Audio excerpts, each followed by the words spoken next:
Hello everyone and welcome to this video where we're going to be doing something a little bit different. We're just going to be making a very small build, but something that is satisfying nonetheless.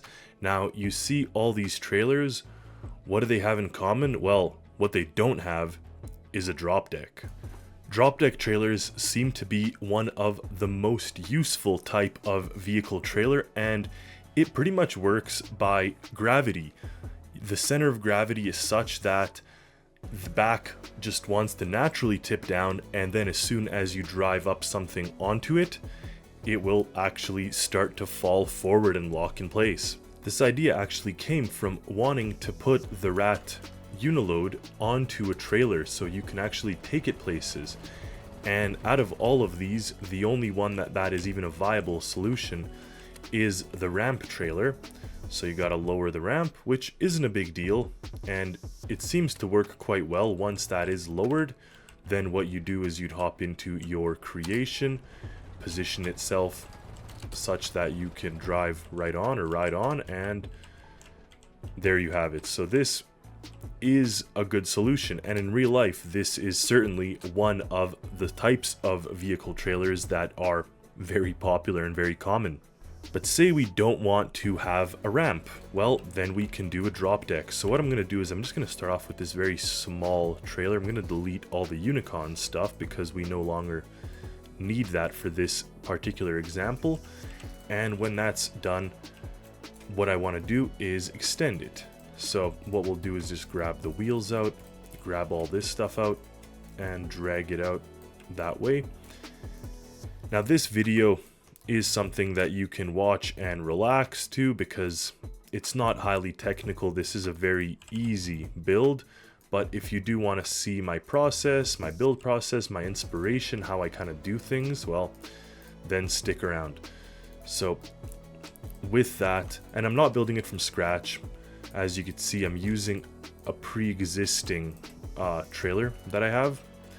And the reason for that is because this one already simply has my microcontroller, which is the HGS standard. Of course, now it's compatible with SIPTAT, so you can easily go back and forth on these.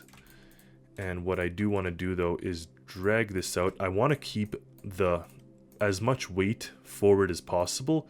And if you have any experience with trailers, you'll know that that is to your advantage. You want to keep weight towards the front and not towards the back. Otherwise, you'll start to have your trailer start fishtailing. There is a lot of great resources, or there are a lot of great resources on the internet, but just pretty much basing it off of real life. I mean, if you tow a U-Haul trailer, as I did a couple times, you will want to keep your furniture forward as much as possible to prevent the back from spinning out. So loading the weight on the front is helpful to you. Now, because this is a drop deck trailer, we're going to have sort of a nice easing area on the end. And for that reason, I'm just going to drag these lights out here for now. I don't want to delete them. They're already programmed in. And what most likely will need to happen is some extra weight. We're going to have to balance some weight here on the back of the trailer. But until then, let's just start with the simplest parts. So what is good is a wedge. Now you can do it like this, but I found that for stuff like that, even doing it like this is better, because then what it will do is it will merge in with the ground kind of in that direction and end up being a very, very smooth incline for you to drive your vehicles on. Now let's see, I guess, the maximum area that we can lift. So this would be, call it the maximum liftable area. And now that it's a different body, you can see exactly how it is. Now that doesn't really work, so I'll have to adjust that. But over here, what I'm going to do is put a pivot, compact velocity pivot. I could put two of them, it doesn't really matter. They're not going to be plugged into electricity. They're only going to serve as the ramp's kind of movement. So that will do. And of course, I will need to lock it in place eventually with a gripper. But I don't want to prematurely do that, just because I want the trailer to still have the functionality until I am ready to lock it in place permanently. So if I load this in the game now, alright, so you can see that it's too forward, and if I jump here on the back, it works, but it's still too much, there's too much mass forward. Now, typically how these trailers work is there'll be a part like this that's not attached to the deck, and then what happens is as soon as you drive on, it will flop down and lock in place on this portion. And of course what we can do is add some weight. Now here's where I guess you want to be careful, because you don't want to just arbitrarily add a lot of weight. You pretty much want this thing to be balanced like that, such that it wants to drop down, but the second you drive up onto it, the weight is very easily like a pendulum. So that pretty much works. You can play around with this. Moving it one block towards that area may also help you, and you really want it to be kind of very easily movable, so very easily that it drops down. And this seems pretty good for me. Now that left all this area here, which is fine, except I have to now move that gripper. So that was kind of the reason I didn't want to place the gripper prematurely. And one other thing is that I might also want to just add one other single row of this and see if it still works. Alright, so you can see now it doesn't work as well. So in that case, I'd want to move the weight. Now, why did I do that? Well, if I go into load content and bring up R10, my standard R10 connectors, I want to place them somewhere where they're logical and where they are attached to the actual deck that flops open and closed. I don't want to put them on like that. I don't want to have it here. And the reason for that actually is just so when I do release it, I don't want it to be attached to this body. This body's moving. It's just cleaner and simpler if it is on this body here. So in this case now, that should work pretty well. Now the weight there, we'll see how it works. And of course we have this. Another thing to keep in mind is this gripper track. This one actually weighs 2, which not a big deal in the global kind of side of things, but it does add an extra 1 mass on the end that we don't want to have extra mass. And again, micro build, this is just a small, easy thing to do, but you want it to kind of function properly, and something like that may not cause it to function properly. Also, another thing to keep in mind are these lights. So if I even move them inward here and add myself a little triangle piece, which I'd want to do for realism for the taillights, that is actually also going to add a little bit of weight. It'll actually balance out because each one of these is half mass, so it balances that part out. That looks okay from the back end. That seems okay. Now that gripper is going to be holding, and which is fine, we want it to hold, but I do need to put a button to release the gripper or enable the track to drop. So we'll say release drop deck, and just attach that to there. Give everything battery as usual. That does not need any electricity, and that should be pretty good. Just always like to use this color on all of my buttons. So spawns in, seems normal. You release that and it dropped forward, so we actually do have to move that mass. Now, because I have this here, it seems that I'll just have to put 2 extra masses on either side and see if that works. Now that may be too heavy and we may want to put the mass there and there instead. Let's try this first, just because it's a little less weight towards too far back, which we want to sort of avoid. Okay, no, that didn't work. Keep in mind the pivots are here, so this is a little further back, but it seems we gotta go even more back as such. Another thing also, if I am wanting to put boats and things too, I may want to have one of these sliding tracks, and keep in mind that these are all 2 mass, so that actually doesn't help what I'm trying to do here.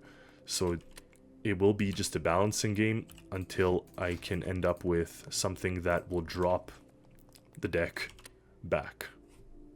And it seems I found it. I had to put 6 weight masses, and let's see how that works here. So once I've kind of crossed this threshold, it seems to drop. This seems to be even more, or even better. I just put the masses there, and now it's very happy to fall over in either direction.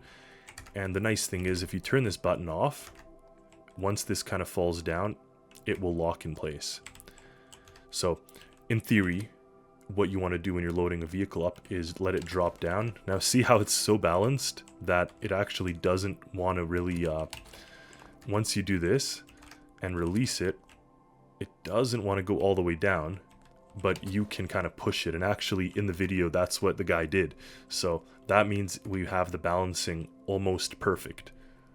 One extra thing I want to do is just to hide the wheels, and the advantage of that is not only do my creations not then fall into the wheels, it kind of does keep them centered on the trailer, which is nice as well.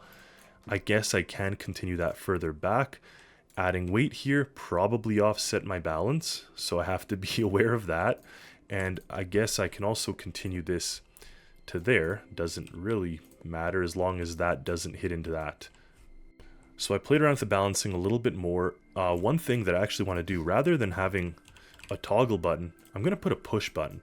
And the advantage of that is when you press it, it's going to release that drop deck, but then it's going to remain on. And that's actually nice in my opinion. So it'll allow the cars or whatever we're loading onto it. So watch, we press this, it disconnects, drops down, and now the button's no longer engaged. So the second this falls into place, it locks in place. So you don't have to worry about reconnecting the button or whatever.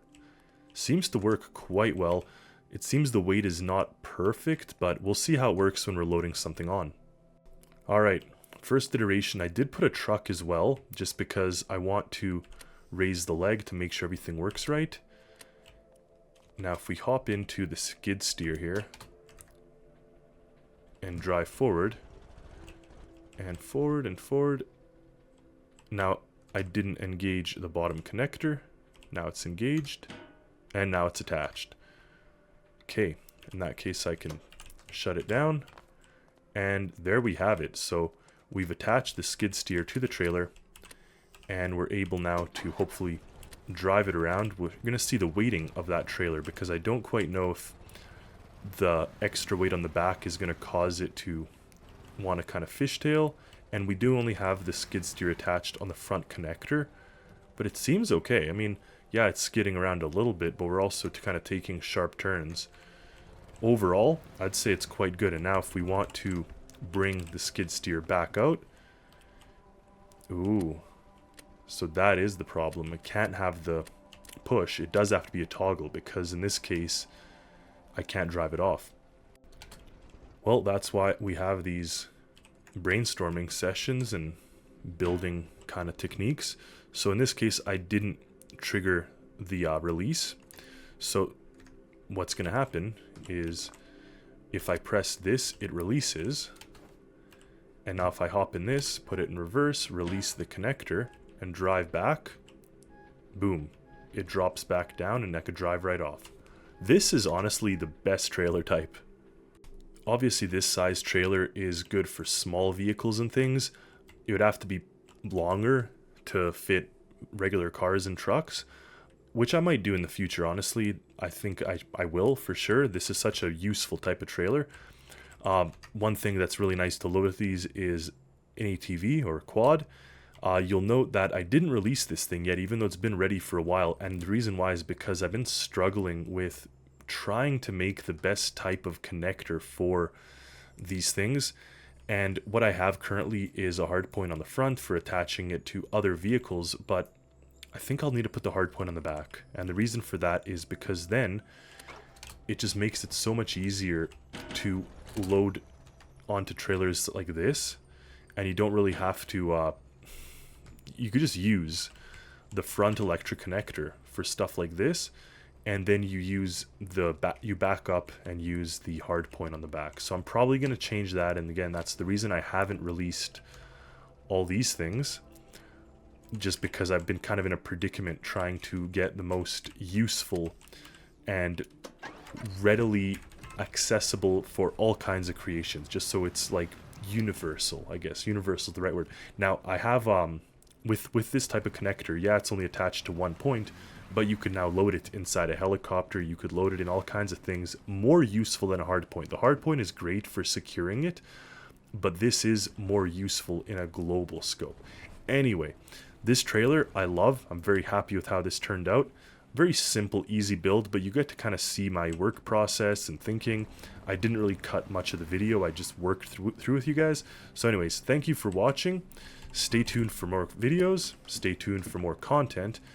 And I do want to thank all of my Discord server boosters as usual, and my YouTube members. Now, this is actually something that I'm super happy to have rolled out, and there were a couple members that joined new, so I'm super excited for that.